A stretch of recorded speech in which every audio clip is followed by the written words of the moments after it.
again for today's vlog. Nandito po tayo ngayon sa Victory Mall para bumili at kumain ng sikat na Ilocos Empanada. So nandito po kami ngayon sa Jayco's Empanada. So ganyan po yung paggawa ng Ilocos Empanada. Panoorin natin.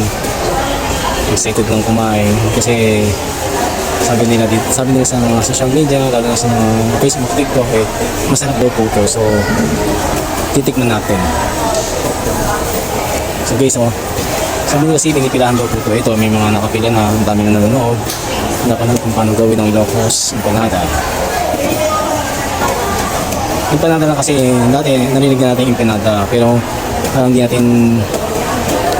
siya masyadong sikat. Yung halaga mga tuna empanada, mga ano ba, basta may mga empanada sa unahan. Pero itong Ilocos, kakaiba ang kanilang pangalan, tsaka kakaiba yung kanilang pagkain. Kasi umabot na sa ibang bansa itong Ilocos Empanada kung paano gumawa at kung paano gawin. So yan guys, una muna yung pinaka parang kulay orange. Yan, sinalagyan ng binulburan ng cheese, grated cheese, then yung mga ground beef, then itlog sa gitna. Diba? Galing na guys. Wow. Sigat po yun. Yung isa po yung taga-plat po ng empanada. Para yun daw po ng empanada. Ayan po yun. Bibinugin niya. Then pipipiin. Ayan. Lalagyan ng plastic sa ibabaw. Then nagamitan ng roll pin. Ayan. Oo. Nakakaisip gawin. So yun po guys ang namin ang bumibili. Nabuburan ng cheese, yun, gagawin cereal, then nalagyan ng ground beef. Wow. Then nalagyan ng itlog. Wow, sarap.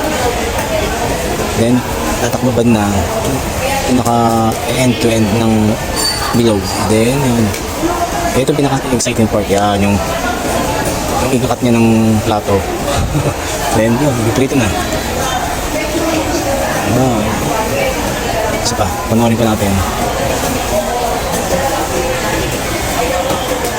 Isasawsa muna sa mga med na mantika. Then, tatakpan. Gamitin ng roll pin. Ayan. Hindi na po magawin natin. Masarap po ito .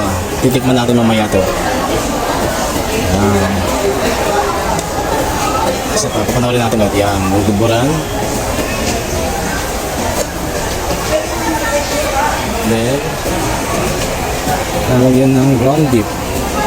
Hindi ko kung beef ba ito o ano, baboy. Then, itlog sa gitna. Tatakloban na. Yan. Sarap. So, ayun guys, may putitikan po natin yan para kung ano talaga ang lasa niya, kung masarap na o saktong sarap lang. So, ayun guys, salamat po sa panonood. Bye bye.